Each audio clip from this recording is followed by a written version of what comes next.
Bismillahirrahmanirrahim. Assalamualaikum warahmatullahi wabarakatuh. Alhamdulillah nahmaduhu wa nasta'inu wa nastaghfiruh wa na'udzu billahi min syururi anfusina wa min sayyiati a'malina. May yahdihillahu fala mudhillalah wa may yudlil fala hadiyalah. Asyhadu an la ilaha illallah wahdahu la syarikalah wa asyhadu anna Muhammadan abduhu wa rasuluh. Allahumma shalli wa sallim wa barik ala hadzal nabiyil karim wa ala alihi wa sahbihi ajmain. Bapak-bapak pengurus masjid yang saya hormati, alim ulama, tokoh masyarakat, cerdik pandai, bapak ibu, orang-orang tua yang saya muliakan, hadirin hadirat yang semoga kita semua senantiasa dirahmati oleh Allah. Tidak bosan-bosannya kita mengucapkan alhamdulillahirabbil alamin atas segala nikmat yang Allah karuniakan kepada kita, baik itu kebahagiaan ataupun kesedihan. Karena apa yang baik menurut kita belum tentu baik menurut Allah. Kadang apa yang buruk menimpa kita justru itu baik menurut Allah. Makanya kita dianjurkan untuk senantiasa bersyukur kepada Allah dalam kondisi apapun. Bersolawat kita kepada Rasulullah sallallahu alaihi wasallam dengan ucapan Allahumma sholli ala Sayyidina Muhammad wa ala ali Sayyidina Muhammad. Semoga dengan diringankan Allah lisan kita ini bersolawat, kita mendapatkan syafaat di yaumil akhir kelak. Dalam sebuah riwayat Ibnu Syihab, Muslim bin Yazid, salah seorang Bani Sa'ad bin Barkar bin Qiyas, menceritakan Abu Suraih bin Amir Al-Khuzai radhiyallahu an, salah seorang sahabat Rasulullah. Jadi waktu itu di bulan haram, di bulan Muharram, ada seorang Bani Huzail datang ke Madinah. Begitu sahabat melihat ada orang dari Bani Huzail datang, Pak, mereka tidak menanyakan maksudnya pada datang ke Madinah. Tahu-tahu langsung mereka bunuh. Jadi membunuhnya terlarang nih, Pak. Sudahlah di bulan haram, kemudian belum tahu nih orang ini mau ngapa kemari, dibunuh oleh para sahabat. Nah, jadi kadang sahabat itu, Pak, bisa juga berbuat khilaf, berbuat salah. Cuman apa yang mereka lakukan ini, Bu, sebab trauma dengan Bani Huzail ini, Pak. Bani Huzail inilah yang pernah membuat pengkhianatan yang sangat besar terhadap Rasulullah SAW. Datang dia menemui Rasulullah, Pak. Ya Rasulullah, kami ini dari Bani Huzail, sudah ada beberapa orang yang beragama Islam. Tolonglah kirimkan beberapa orang penghafal Quran yang bisa mengajarkan kami tentang Islam, yang bisa mengajarkan Al-Quran kepada kami. Semangatlah Rasulullah, Pak. Dikirim Rasulullah lah 6 orang sahabat terbaik, da'i-da'i yang dikirim Rasulullah ini. Salah satunya itu Asim bin Sabit, kemudian ada Zaid bin Dasinah, ada Kubayb bin Adi. Jadi di antara 6 orang ini, Pak, pokoknya yang dikirim Rasul itu yang terbaik. Tapi sebetulnya diintai oleh orang Huzail adalah Asim bin Sabit. Karena Asim bin Sabit ini membunuh orang kaya dari kalangan Bani Huzail, saudari dari Sulafah bin Sa'ad namanya, Pak. Jadi dia buat sayembara, siapa yang berhasil membunuh Asim, dia akan bayar dengan kekayaan. Jadi membayar orang untuk membunuh ini udah lama tuh, Pak. Membayar orang kan sampai sekarang ada, Pak, kan? Nggak senang sama orang, pokok kau hilangkan dia, jangan sampai ada jejak. Buat rapi, pokoknya kau kaya aku buat.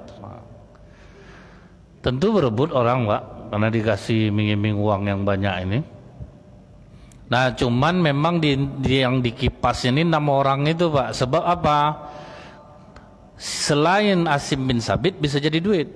Kita jual ke orang Mekah, berduit kita. Dan di antara yang 6 itu, Pak, juga termasuk pesanan dari orang-orang Mekah yang saudaranya, bapaknya terbunuh di perang Badar. Jadi Rasulullah dengan senang hati, udahlah diberangkatkanlah 6 da'i terbaik ini, Pak. Sampai di Ar-Raji namanya, Bu, Bani Huzail, dekat Bani Huzail itu. Tahu-tahu sekampung mengepung 6 orang ini, Pak. Tuh. Tapi apa pengakuan Bani Huzail? Memang ngeri mental umat Islam ini. Dikepung ratusan orang, Pak, sedikit pun tidak ada yang gentar nih. Tetap mereka mengeluarkan pedang. Datang orang Bani Huzail mengatakan, kami tidak bermaksud untuk membunuh kalian, lebih baik kan menyerah. Kata Asim bin Sabit, mereka sudah mengkhianati Rasulullah, apalagi kita. Jadi kita udahlah, maju aja berenam lawan ratusan orang ini, tidak ada masalah nih.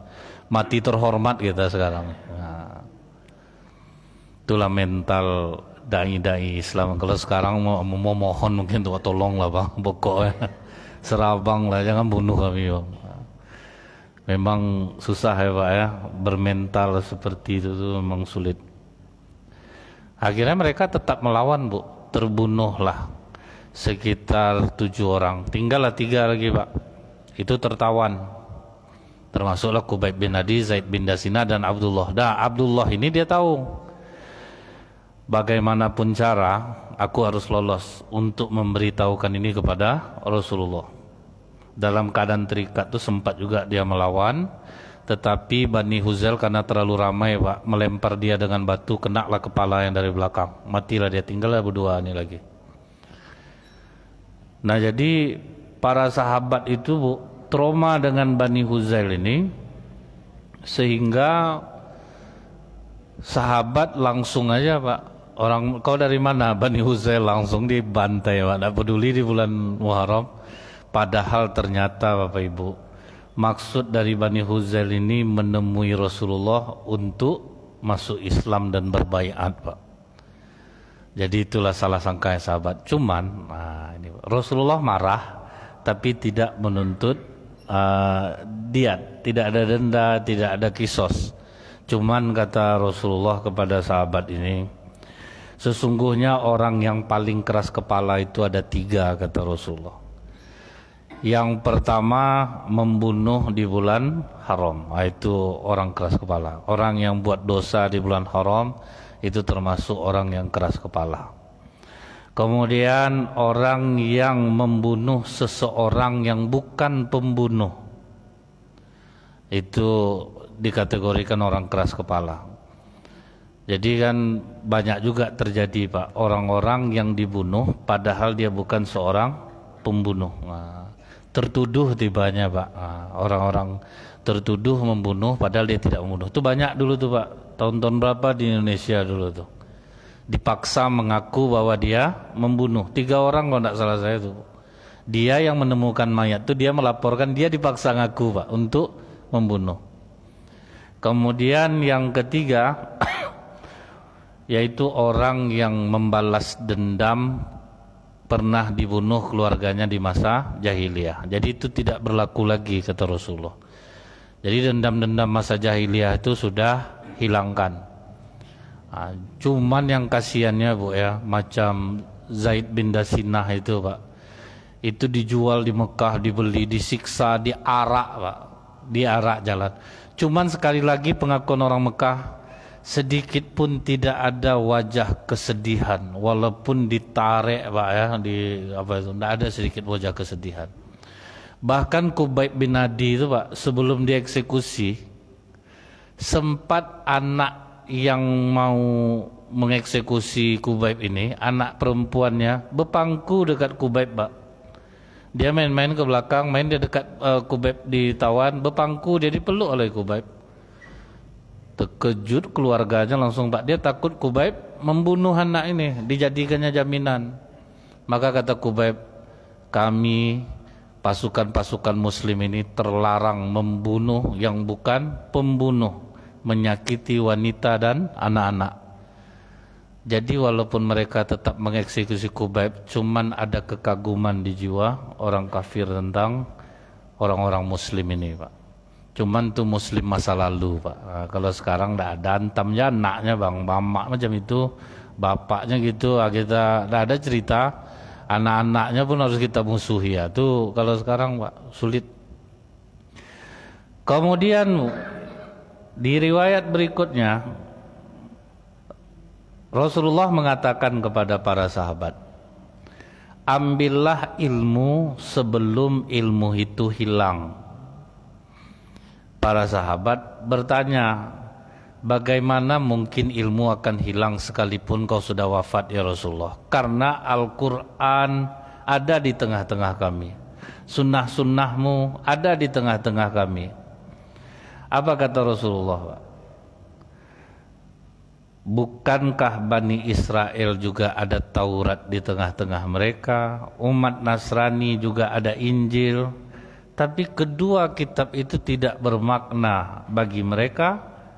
Ingatlah kau, sesungguhnya hilangnya ilmu itu dengan perginya pembawanya. Jadi meninggal aja Rasulullah, Pak, berarti udah siap-siap hilang ilmu.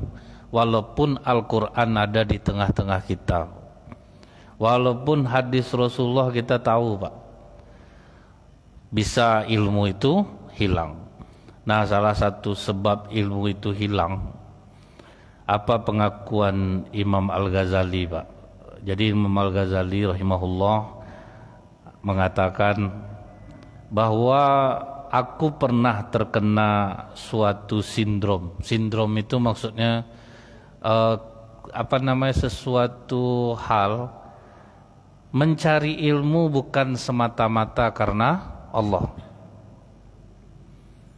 Jadi Imam Al-Ghazali, aku pernah mencari ilmu bukan semata karena Allah, bisa jadi karena jabatan. Nah, ini contohnya, Bu, macam sekarang ini banyak orang-orang yang berilmu agama, ada hal di balik itu, Pak. Dia bisa untuk mendapatkan jabatan, popularitas, atau uang. Namun ilmu itu tidak akan pernah menemuiku kecuali dengan niat ikhlas karena Allah. Nah, jadi ilmu itu udah banyak hilang sekarang, Pak. Karena orang-orang yang berilmu mempelajari ilmu itu bukan untuk niat ikhlas kepada Allah, tapi untuk mencari jabatan, popularitas, uang. Nah, makanya ada tarif-tarif tertentu, Bu. Jabodetabek 30 juta, Sumatera pesawatnya Garuda first class misalnya gitu ya, Pak ya, kelas bisnis, satu titiknya sekian puluh juta, misalnya seperti itu, Pak. Jadi ilmu itu sudah diangkat sebetulnya. Salah satu cirinya itu, Bu ya, misalnya Ibu Bapak habis dengar saya pengajian, kemudian Bapak ingat apa yang saya sampaikan, habis saya ceramah, habis pula dia, Pak. Bukan Bapak Ibu yang salah, hati saya yang salah. Itu Pak. Jadi jangan Bapak Ibu kira, oh iya ya, buktinya terangkat ilmu itu pasti tanya orang, apa ceramah Ustadz tadi mah? Terangkat ilmu. Tuh, payahlah mama nyampaikannya, padahal memang tidak ingat lagi, Pak. Habis dia. Itu bukti hilangnya keberkahan ilmu. Niat kami ini kan lain-lain nih, Bu. Ceramah untuk apa? Untuk mencari popularitas kah? Untuk mendapat jabatan kah? Untuk mendapatkan amplop kah?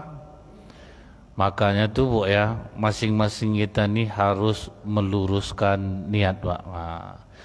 Pokoknya ya Allah, misal macam kami ini, Bu, aku berdakwah ingin mencari ridhomu. Kalau ada niat selain itu, tolong luruskan ya Allah. Begitu juga dengan jamaah, Pak kan. Kami menuntut ilmu karenamu ya Allah. Kalau ada niat selain itu, luruskanlah ya Allah. Cuman itu berat, Pak. Nyebut aja yang pandai ya. Tapi paling tidak udah keluar dari lisan kita seperti itu, Bu. Sama orang pergi kerja, Bu. Orang pergi kerja, dia niatkan untuk mencari ridho Allah, itu aja udah bisa nolong, Pak. Kita sholat nih, Bu, kan Allah tidak nunggu kita ikhlas, mau kalian sukarela atau tidak. Jadi Allah tidak ada nunggu, Pak. Bapak harus ikhlas baru sholat, Bapak harus ikhlas baru sedekah, tidak ada, Bu. Buat aja. Pokoknya ucapkan aja, Pak, aku ingin mencari ridhomu ya Allah. Nah, masalah iya atau tidaknya itu kita yang merasakannya, Pak. Sebab salah satu hilangnya ilmu itu, kita ingat, Bu, fitnah yang menimpa Syekh Abdul Qadir Jailani ketika dia makan bersama muridnya. Jadi dikasihnya lah potongan ayam yang besar itu kepada muridnya. Nah, jadi disisihkannya di piring tuh Pak. Rupanya ada orang yang mengintip, dan itu dijadikannya bahan untuk menceritakan ke orang tua murid ini Pak. Macam kucing anak kau dibuatnya. Nampak sama aku diginikannya makanan tuh yang udah sisanya baru dikasihnya ke anak kau. Datanglah bapak anak tuh menemui Syekh Abdul Qadir Jalani, Bu. Apa katanya, memang macam kucing anak aku guru buat. Aku ada dapat kabar, udah sisa-sisa tinggal tulang-tulang kasih ke anak aku. Kemudian aku tarik anak aku balik. Kan sering anak-anak dari pondok cerita, Pak, tuh bapak baper jadinya. Terus bapak marah, tidak bisa guru macam itu. Anak aku di pondok masa diperlakukan seperti itu. Rupanya anak ini begitu ditanya sama bapaknya, tidak ada seperti itu Pak. Justru potongan ayam yang besar itu dikasihnya sama aku, yang kecil dapat untukku. Akhirnya menyesal lah bapak ini. Pergilah datang ke tempat Syekh Abdul Qadir Jalani. Aku balikkan balik anak aku. Aku minta maaf karena kesalahan aku itu. Apa kata Syekh Abdul Qadir Jalani? Bukan aku tidak mau menerima anakmu ini kembali, tapi Allah sudah menutup terbukanya untuk mendapatkan ilmu disebabkan ayahnya tidak beradab kepada guru. Jadi ketika tidak beradab kepada guru, maka ilmu itu akan hilang. Jadi bapaknya yang berbuat, anaknya yang kena dia. Jadi memang itulah Bu. Sebetulnya bukan pula kita ini ingin terlalu mengkultuskan guru, jangan. Menghormatinya tidak ada masalah Pak. Walaupun mungkin di mata Bapak Ibu kami ini banyak juga kesalahannya. Cuma ambil aja benarnya karena kami ini kan tidak malaikat Pak. Kecuali malaikat, iyalah. Tetapi itu pula lah ujiannya Pak ya. Karena guru-guru ini pula tidak pula memperlihatkan sesuatu yang patut untuk diteladani. Nah, jadi tidak pula salah. Sama salah dua-duanya Pak kan. Nah, guru macam itulah kelakuannya. Nah, jadi tidak pula bisa disalahkan. Nah buktinya Pak, orang yang punya Taurat meleset juga Bani Israel. Kita yang punya Al-Quran banyak juga yang meleset Pak. Walaupun Al-Quran ada sekarang ini banyak juga kita yang meleset dari Al-Quran. Dalam pengamalannya banyak kita yang kena. Cuman kita ini kadang tidak ada merasa Pak bahwa kita itu sebenarnya sudah banyak melakukan hal-hal yang bertentangan dengan Al-Quran. Tapi kita tidak ada merasa seperti itu Pak. Makanya Bu ya, kalau kita lihatlah apa yang dikatakan Rasulullah, menolong menyelesaikan urusan orang lebih aku sukai daripada iktikaf di masjid selama 1 bulan penuh. Awak berat nolong orang Pak, mau kita iktikaf lagi Pak, tinggilah nilainya lagi ya. Jadi kadang hal-hal yang berbau sosial itu itulah Bu yang bisa menutup kekurangan ibadah kita nih Pak. Suka nolong orang, mengangkatkan beban orang yang berat. Karena kalau diandalkan ibadah aja Pak, banyak udah hilang ibadah kita ini gitu. Kemudian Bu, diriwayatkan dari Ali bin Abi Thalib, ada 2 orang budak keluar menemui Rasulullah, lari dari Mekah ke Madinah sebelum perjanjian Hudaybiyah. Kalau udah perjanjian Hudaybiyah harus dibalikkan Pak. Tapi karena dia lari sebelum perjanjian Hudaybiyah, cuman pemilik budak ini menyurati Rasulullah, tolong kembalikan budak itu Muhammad, sebab dia melarikan diri bukan karena ingin masuk Islam, tapi ingin lari dari perbudakan. Dan Rasulullah tegas membela Bapak Ibu. Dia sudah dimerdekakan oleh Allah. Kalau kalian jemput juga, aku pancung leher kalian. Itu ketegasan Rasulullah, karena itu sebelum perjanjian Hudaybiyah. Dan Bapak Ibu ingat, Rasulullah itu Pak paling menepati janji. Tidak ada iman bagi orang yang tidak amanah, tidak ada agama bagi orang yang tidak menepati janji. Jadi Rasulullah itu Bu mengajarkan ke kita itu, termasuk kita ini tidak beragama kalau kita tidak menepati janji yang telah kita buat. Nah itulah Rasulullah itu Bu kuat terhadap janji yang dia ucapkan. Nah cuman ini karena belum ada perjanjian, nah jangan pula kalian ambil nih. Berhadapan kalian dengan aku. Nah, tapi kalau sebelum perjanjian jangan coba-coba dijemput dua budak ini. Aku penggal leher kalian. Nah, tegas Rasulullah. Kemudian Pak, yang berikutnya Rasulullah mengatakan kepada para sahabat, sebelum hari kiamat terjadi, terdapat beberapa perkara besar. Siapapun yang ingin bertanya kepadaku tentang sesuatu, sampaikanlah. Jadi karena Rasulullah berulang-ulang nyuruh orang bertanya, kemudian datanglah sahabat Abdullah bin Huzafah. Bagaimana keadaan ayah dan ibuku ya Rasulullah saat ini? Kemudian kata Rasulullah, nama orang tuamu Huzafah. Jadi bingung juga, awak lain bertanya, lain lah dijawab. Aku ingin penjelasan ya Rasulullah. Enggak, nama ayahmu Huzafah. Sudah. Tadi awak disuruhnya bertanya, diulangnya balik Pak. Akhirnya agak marah Rasulullah. Maka kata Umar bin Khattab, kami beriman kepada apa yang kau bawa ya Rasulullah. Kami ridho apa yang membuat kau ridho. Dibisikkan oleh Umar, berarti parah aib ayah memak kau. Kau mau buka di depan orang ramai. Maka Rasulullah tidak mau jawab, baru sadar dia Pak.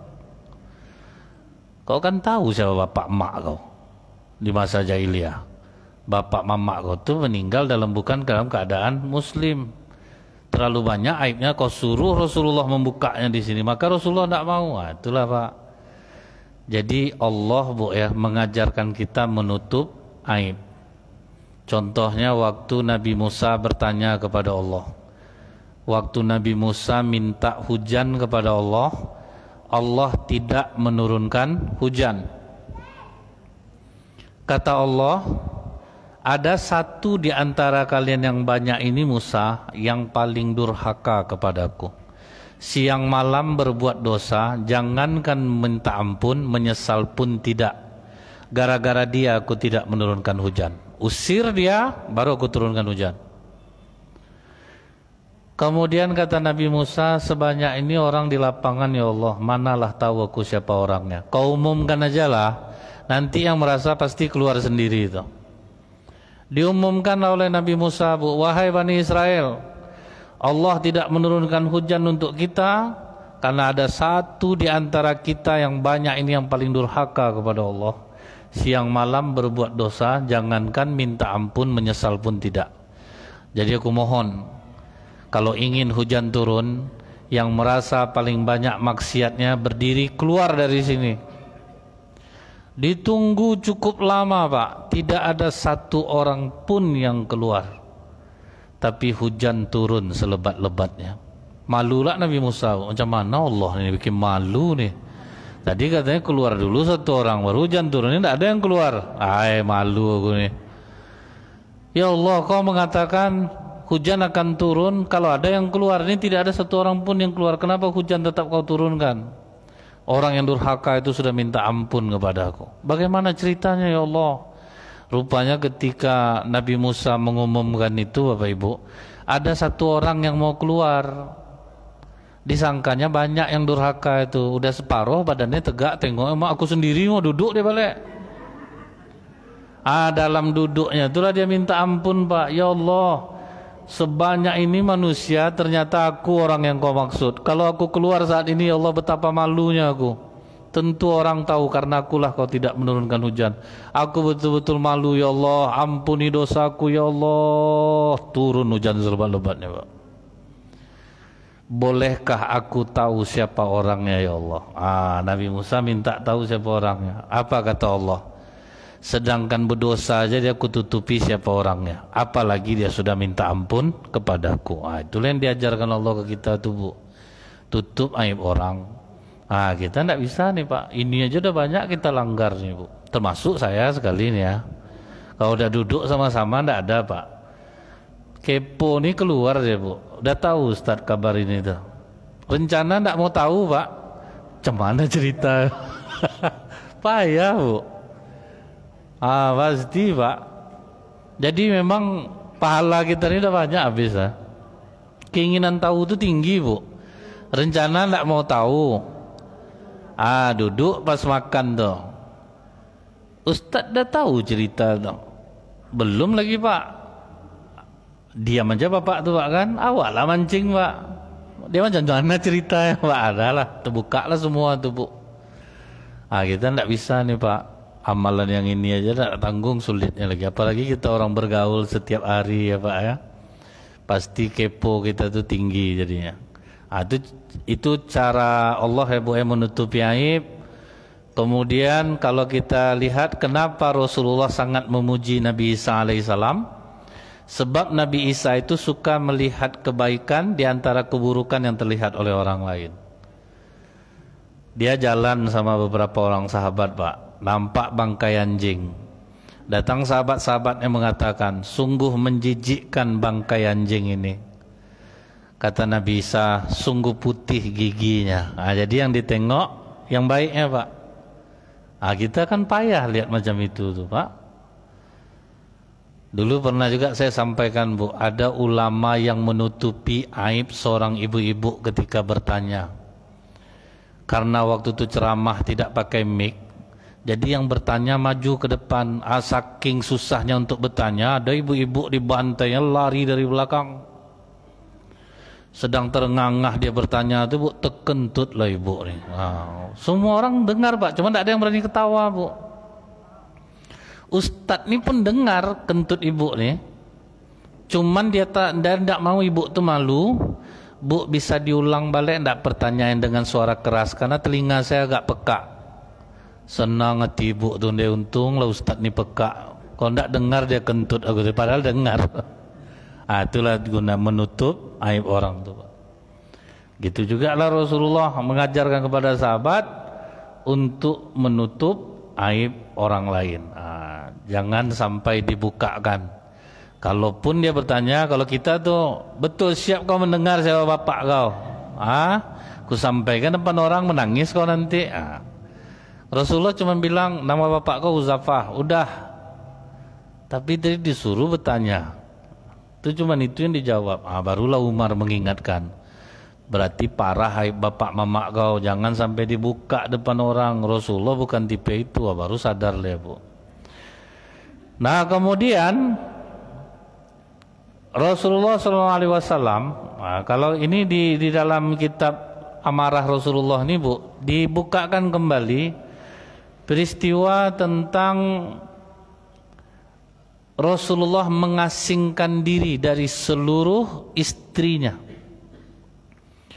Tinggallah Rasulullah di masjid, tidur beralaskan pelepah kurma. Jadi kalau orang ngambil kisah ini Pak, dia anggap Rasulullah itu tidur aja beralaskan pelepah kurma. Bukan itu Pak, itu waktu Rasulullah tidak tidur di rumah tuh Pak.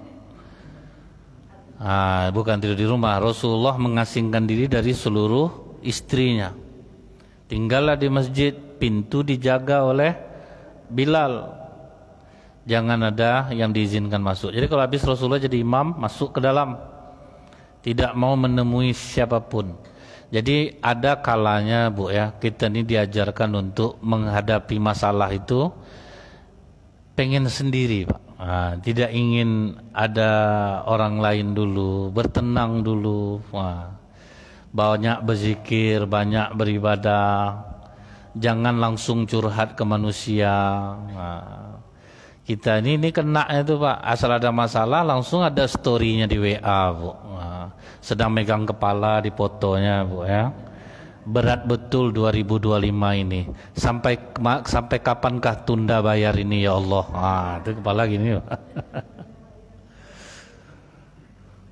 Kalau kita ini sering Pak, apapun diungkapkan. Apapun diungkapkan Bu. Kalau kita Pak punya masalah, terus kita hajar beribadah, minta bantuan terus sama Allah. Tak datang Allah di solat sunat ini, tambah lagi, mana tuh ada petunjuk yang lain. Pokoknya Bu, kalau curhat sama Allah dijamin kerahasiaan aman Pak. Bukan berarti kita tidak boleh cerita minta bantu ke manusia Bu ya. Kita ini kan juga disuruh kalau ada perkara datangilah ahlinya. Jadi ahli ini bisa ilmu. Kemudian kalau kita ada masalah keuangan tentu kita cari orang kaya yang dermawan. Dan ini pun kita kira-kira juga nih Pak. Ini berbunyi enggak nanti nih? Dia ada Bu, berbunyi dia ada enggak? Nah, kalau yang berbunyi ini Pak, hilang harga diri dibuatnya. Nah, susah ya. Cuman kebanyakan manusia ini kalau ada masalah dicarinya orang-orang yang senasib sama dia, maka masalah enggak selesai Pak. Dia ndak ada duit Bu, sedang miskin, cerita ke kawan yang miskin, itu bertambah masalah dia Pak. Ada duit abang 200 lu bang, dalam ada seminggu ni ya, payah aku nyari duit untuk biaya anak sekolah tuh. Kau baru seminggu, aku udah berapa semester kau bilang nih, udah mau keluar anak aku dari sekolah, kan tambah parah jadinya Bu. Cuman saya sarankan mengadulah kepada Allah. Kadang Bu, saya ini dapat pelajarannya juga bukan pada orang-orang yang sangat soleh Pak. Jadi di lembaga permasyarakatan itu Bu, kan orang-orang terkurung belasan tahun, 10 tahun, 8 tahun. Ketika kita ngajarkan ke mereka curhat sama Allah Bu, mereka tuh pasti melaksanakannya. Sebab apa? Memang tidak ada jalan lain Pak. Nah nanti saya yang tukang tanya Pak, apa yang terasa keajaibannya? Itu ditanya sama dia Pak. Apa-apa yang terasa semenjak ngamalkan itu? Ini yang terasa Ustadz, ini peluang ini ada, nanti begini, nanti begini. Macam-macam lah Pak. Kalau kita lapang-lapang di luar nih Bu, tidak ada masalah, agak payah curhat ke Allah nih sedikit Pak. Cuman kalau kita dalam bermasalah Bu, mengamalkan ini, tahu kita tidak ada tempat lain lagi lari hanya kepada Allah, kita akan melihat bagaimana keajaiban Allah menolong kita. Dahsyat cara Allah menolong tuh Pak. Ya kalau kita mau ditolong Allah nih Bu, kan kita tolong dulu diri kita, perbaiki sikap kita, perbaiki akhlak kita. Contohnya nih Bu ya, kalau kita ingat office boy yang pernah jadi vice direktur Citibank, office boy tamat SMA. Apa yang membuat dia akhirnya terpilih? Akhlak Pak. Hotman Zainal Arifin nama beliau. Itu ingat saya. Hotman Zainal Arifin, dah meninggal beliau Bu. Kerja office boy di Citibank. Pulang kerja bukan pulang Bu, nampak dia orang lembur, Bu mau saya bantu, ajarkan saya. Nggak ada minta duit Pak. Kalau kita kan aku kok nggak jelas angka mati loh situ Bang. Awak lah capek-capek nggak bisa. Dia nggak Pak, ajarkan saya Bu, biar saya yang ngerjakan. Senang lah orang Pak, dia nggak minta upah. Siapapun yang lembur dia tolong Pak. Berarti dia sedang apa Bu? Dia gini dalam bekerja nih Pak. Siapa yang tidak mengerjakan pekerjaan sesuai yang diamanahkan kepadanya, berarti dia sedang berutang. Jadi dia dapat gaji, dia akan membayarnya dengan anak sakit, kehilangan, rumah terbakar. Itulah tuh Pak. Misal Bapak nengok ada orang kerja duduk di kedai kopi Bu, bentuknya senang, dia sedang berutang tuh Pak. Dan kenanya bisa parah besok. Tadi dia yang sakit, anak yang sakit, istri sakit, karena dia menerima yang bukan hak dia. Tapi kalau Bapak terlebih bekerja dulu Pak, berarti Bapak sedang menabung. Itu bedanya Pak. Jadi kalau terlebih kita bekerja Bu, berarti kita sedang menabung. Kalau kurang dari pekerjaan berarti kita sedang berutang. Parah juga Bu. Jadi orang-orang yang ditolong Allah, yang curhat sama Allah, itu yang mau nolong dirinya sendiri juga Pak. Akhirnya apa? Hotman Zainal Arifin almarhum ini Bu, akhirnya menguasai seluruh ilmu perbankan secara otodidak. Waktu ada untuk dikirim sekolah ke Belanda, dari kantornya mengutus dia Pak. Lawannya Bu S2 semuanya Pak. Tapi mau diapakan? Dia ranking 1 Pak, mengalahkan seluruh S2 itu. Goncang dunia perbankan langsung Bu. Itulah kalau orang-orang yang berakhlak, ya. Orang-orang yang berakhlak mulia itu Bu bisa mengalahkan ahli ibadah. Ini orang ibadah rajin Bu, tapi kelakuan kerja tidak ada yang betul kadang Pak. Tidak amanah, tidak amanah. Jadi gimana hidupnya mau mulia? Capek curhat sama Allah, Bu, tidak akan didengar oleh Allah. Jadi itu ya Bu ya, kalau kita curhat sama Allah itu sambil kita melakukan kebaikan-kebaikan yang disenangi oleh Allah untuk mempercepat pertolongan Allah itu datang pada kita. Nah kemudian Pak, Rasulullah SAW Bu, ketika berada di dalam kamar itu menyendiri, curhat dengan Allah, berzikir, memang dilarang semua masuk Pak. Tidak ada yang berani menemui Rasulullah. Pergilah Umar ke rumah Aisyah, memarahi Aisyah. Tidak kenyang-kenyang juga kau menyakiti hati Rasulullah Aisyah. Ngamuk Aisyah Pak, kau tidak usah kau urus-urus rumah tangga aku Umar, urus urusan anak kau sendiri. Masalah sama anak kau, oh sama anak aku. Udah terlanjur marah Pak sama Aisyah. Pergi ke rumah Hafsah. Jadi gara-gara kau Hafsah, Rasulullah seperti itu. Kau tahu kau Hafsah, sadarkan untung kau sikit. Rasulullah itu tidak akan mencintai kau tuh. Kalau bukan karena aku tidak nikah dia sama kau. Langsung gitu mulut Umar bukan anak ya. Kau ikut pula kau menyakiti hati Rasulullah. Di mana Rasulullah sekarang? Itu di tempat di kamar dekat masjid itu. Dia tidak ada mau nemui orang. Pergilah Umar ke sana Pak. Katakan kepada Rasulullah, aku ingin menemuinya. Menengoklah Bilal ke dalam. Keluar balik, diam aja Bilal Pak. Tidak mau Rasulullah menemui aku Bilal. Diam aja Bilal. Sengaja dikuatkan oleh Umar.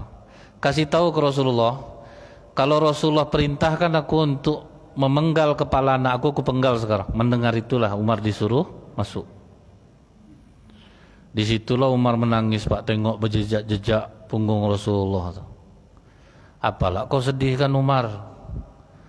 Kata Umar, sebanyak ini raja-raja Persia ya Rasulullah, enak tempatnya. Sementara kau tidur dalam keadaan seperti ini, apa aku tidak nangis nengok kau ya Rasulullah? Umar, tidak senangkah kau? Bagian kita itu di akhirat, untuk mereka di dunia. Baru diam Umar. Baru bertanya Umar Bu, betulkah kau telah menceraikan istri-istrimu ya Rasulullah? Ingat ya Rasulullah, jika kau menceraikan istri-istrimu termasuk anak kandungku sendiri, aku akan tetap bersamamu. Itu kesetiaan sahabat Pak. Kalau kita tuh habis langsung hubungan tuh Pak, tidak ada lagi itu. Cerai sama anakku, selesai hubungan kita tidak ada lagi berkeluarga. Tapi Umar mengatakan, sekalipun anak aku kau ceraikan ya Rasulullah, aku akan tetap bersamamu. Jadi apa kata Rasulullah Pak? Oke lah Umar, yang penting kita sholat isya dulu. Subhanakallahumma bihamdika asyhadu alla ilaha illa anta astaghfiruka wa atubu ilaik. Assalamualaikum warahmatullahi wabarakatuh.